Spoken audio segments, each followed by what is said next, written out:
The process for this is pretty straightforward. We've done a lot of it, so there's not a whole lot of new stuff. It's just a matter of how we're approaching this, okay?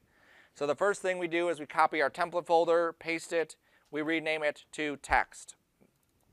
Then we go into that file, and then we change that to text. Okay? Now this one I said for your sketches that you should be sketching out different layouts that you want to have. So one of your layouts will be designed, and you'll use that as your way to go. So for this one, obviously I used What Are You Doing in My Swamp? I started off in Illustrator. Okay, that's the easiest way to kind of lay out how you want your stuff to show up. After Effects is okay, but we have a lot more tools inside here, especially if you wanted to create a graphic or something else flying in there, right? So I just literally typed each word inside Illustrator. What are you doing in my swamp? Each word is on a separate layer. There they are, swamp, so on, okay? When you type a sentence, hello mom. Okay, this is on one layer right now. That is not on two layers, that's on one. So you would have to type each word on a separate layer. Now these two things are still not on separate layers. They're inside of a layer, not on separate layers. So the easy way to separate layers, here they are, here's the swamp layer, here's all the stuff that's inside it, is if I click on this to grab them all, I click on that, and I say Release to Layers Sequence.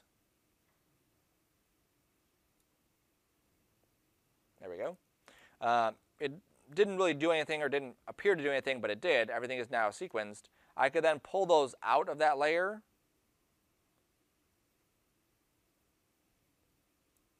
Come on. Or maybe that didn't work. Let's try it again.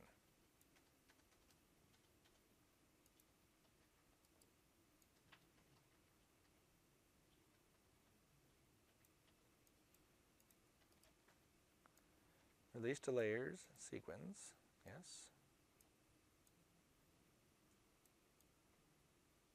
What size is that square that you put all that text in? Oh, I'll show that in a sec too. Build.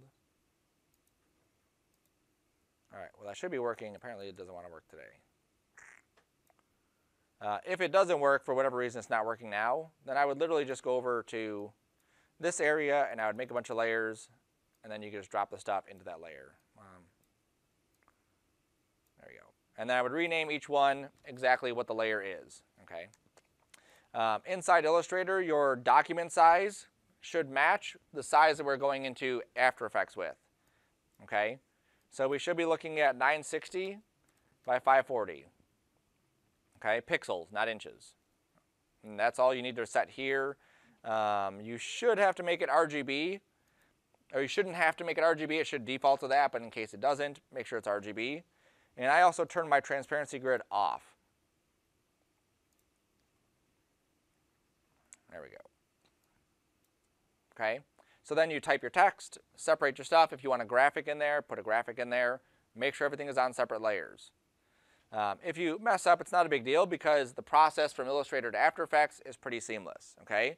So I saved that into my artwork folder. So now in my artwork folder inside of here, that's where I have my Illustrator file.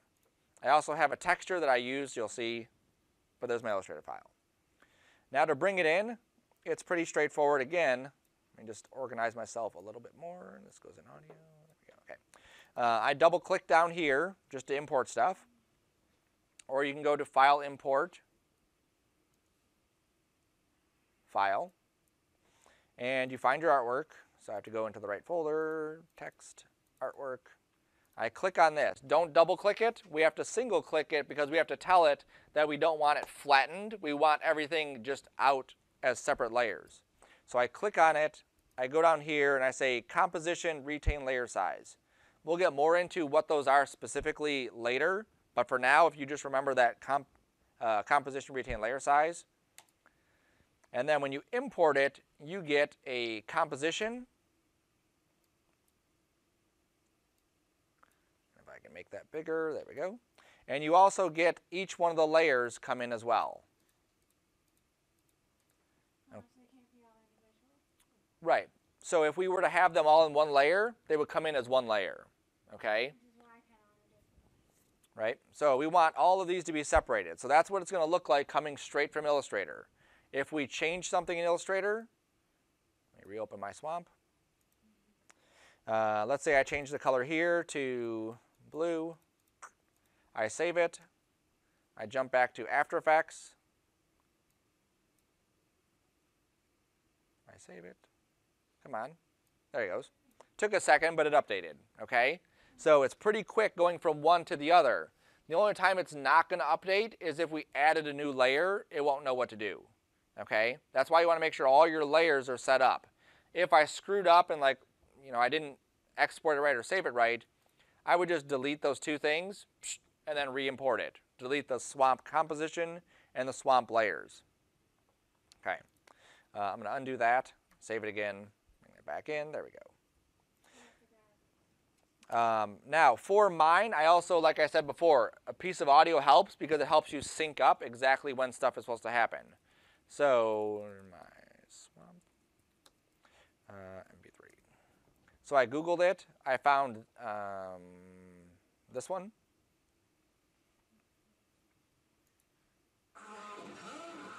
Not that one.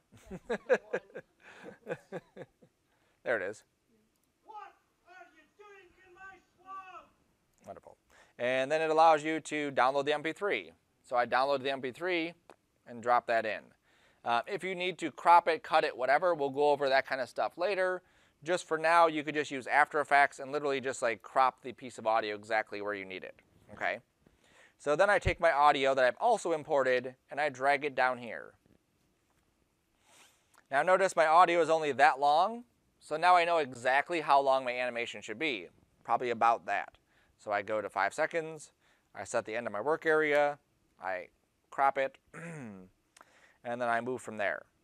This is my last frame, this is my last piece of animation, so that's what's going to be the last thing on my screen, so I'm going to work backwards. This is where I want to end up with, and then I work my way back to the beginning. So the first thing I need to do is time out where each one of these words happens. I could do the same thing I did before, hit the audio preview and then set the markers. For this one though, his wording is pretty unique or distinct from anything else in there. So if I hit the L key twice, that will bring up the waveform.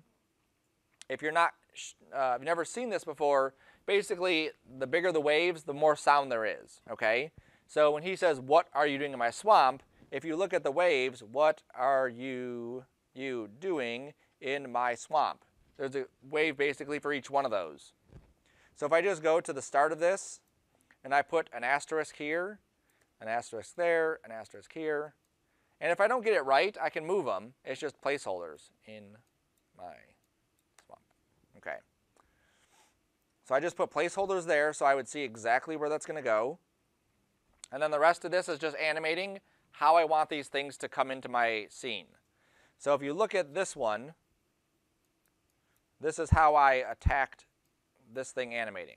So think outside the box of what we've already done, right? Yeah. You want to have something different, not the same thing over and over again. What are you doing in my swamp? Right? What are you doing in my swamp? So it's the same animation things that we've done, but obviously the difference here is now the pieces are all interacting with each other. You don't have to animate yours this way. This is one way that you could animate them. You could have them animate in different ways, but just think about how conceptually you would animate the pieces in.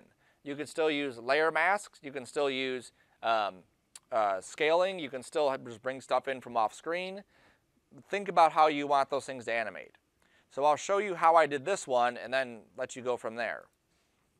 So I went through each one of these pieces and I knew I would be animating the position, the scale, and the rotate for most of these. So I set keyframes for every single one of these at the very end. So this is where swamp is coming in. So that's where I'm starting off. Then I went back a couple frames where swamp is going to start animating in. And then I animated swamp down to nothing. Actually, I think I scooted back just a little bit more. Okay. I'm going to zoom in here so we can see it.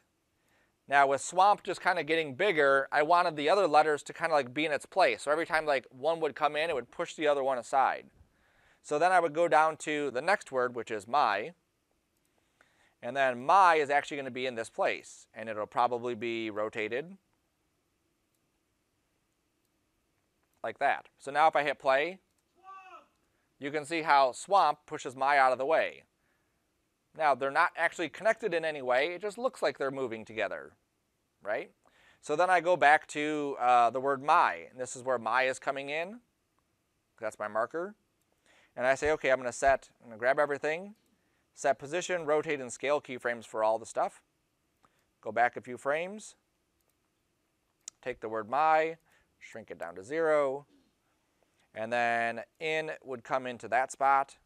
And then maybe doing would maybe come over here. Oops.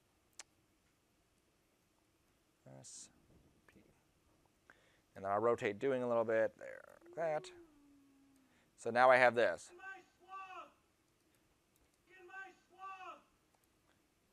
So my swamp. Okay, the process is the exact same thing for every single one of those other letters. I just find out where I want the ones to come in. I set a marker. I go back a couple frames, shrink it down, move the stuff into position. If I look at the keyframes here, you can see exactly that. Now there's obviously a lot of keyframes. Some of these keyframes aren't doing much. Like here, this is the word R. So R scales in at the beginning, and then it moves over to the side, and then it moves over to the side again, and then it pretty much stays exactly where it is until the end.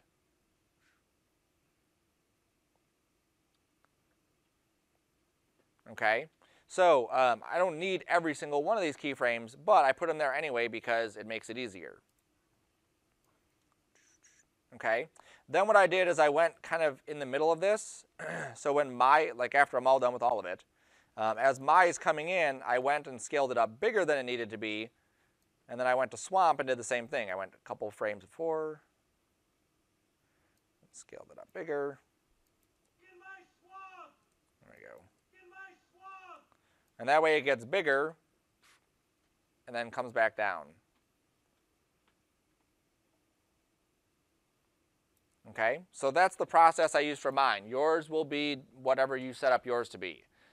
Looking at how those other ones were animated, you may have one word that comes up like this and all the other words maybe come out of the side of it. Or it falls down and then words come out of the bottom of it, or whatever you have it do. Okay, so just think about how you obviously want to animate it, but that's the workflow.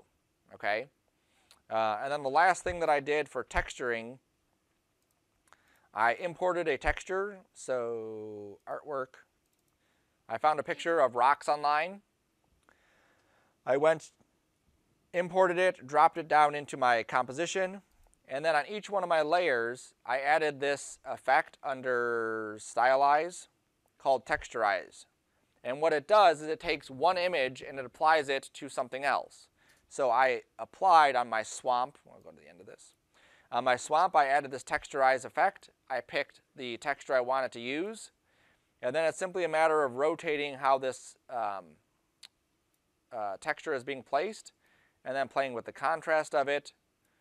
And then I also looked at, which way looks better: tile texture, center texture, stretch to fit. Maybe if I were to, if I scale it, it doesn't do anything in this one, or rotate it, it doesn't do anything. But that's the idea. And then I just hit it so I don't see it.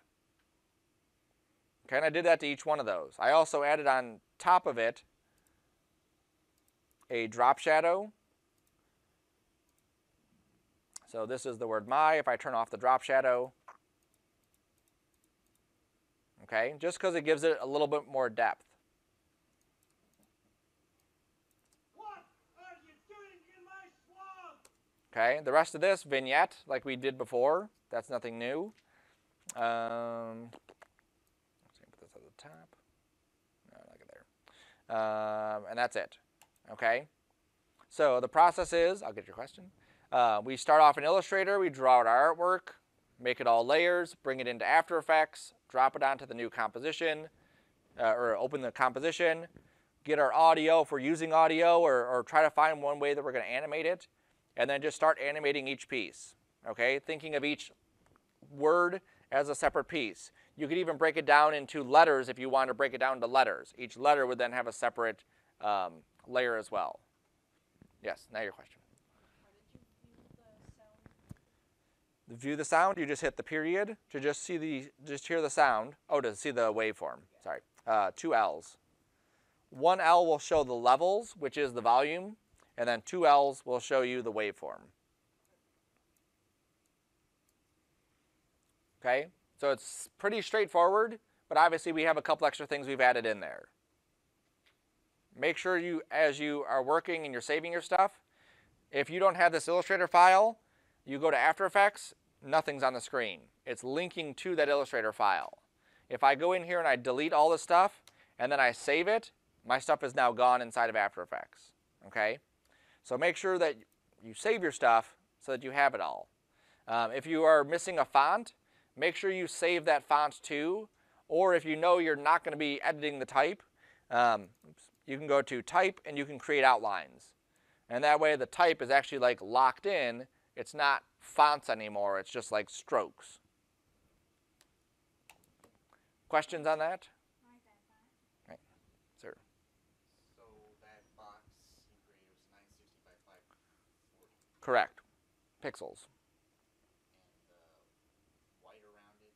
I've never seen like the white around it. The white? Oh, no, that's just the workspace. You can ignore that. If I go to my artboard, I think I have 2 artboards. I don't know why it always creates 2, but it does. There we go. But that won't affect it. Cool. Any other questions? How do you get what layout? Like this? Oh, you talking about these lines? No, those, when you don't need those for this thing, but when you type in 960 by 540 and you go to your settings, is it in here? It's not in there. The last one I used was probably video, and in video it automatically drops those settings in there. It's under view, I forget where I put it. Yeah, it's somewhere inside here. You don't need it for this. If you just kind of keep in mind that you're kind of staying centered in the middle, then you should be good. Cool. Anything else? All right.